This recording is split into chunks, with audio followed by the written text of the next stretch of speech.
গিন অরণ্য পার্কের এই জায়গাটা অনেক সুন্দর, দেখুন কত সুন্দর মাশাআল্লাহ। আর এই পথটা দেখুন কত সুন্দর, খুব ভালো লাগতেছে। যদিও লোকজন খুব একটা নেই, তো আমি একা একাই পুরো জায়গাটা ঘুরে ঘুরে দেখতেছি। আর দেখুন কত সুন্দর, যখন লোকজন বেশি থাকে তখন এই পানির ফোয়ারাটা চালু করা হয়, ভালো লাগে। আর এখানে কিন্তু লেখা আছে আল্লাহু, এই যে দেখুন আল্লাহু লেখা আছে, মাশাআল্লাহ। আর এত সুন্দর করে পরিপাটি করে সাজানো গোছানো, আপনাকে মুগ্ধ করবে। এর পাশে এক চাচা এখানে এই যে ঘাসগুলো পরিষ্কার করতেছে, এই যে দেখুন, অনেক সুন্দর অনেক সুন্দর। এই যে দেখুন কত সুন্দর। পুরো জায়গাটা আমি ঘুরে ঘুরে দেখবো, আপনাদের দেখাবো, অবশ্যই আমার সঙ্গেই থাকবেন।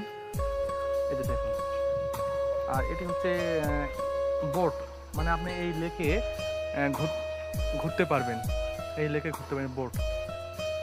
এই যে দেখুন, এর পাশে পানিতে অনেক ধরনের রঙিন মাছ রয়েছে, মাশাআল্লাহ।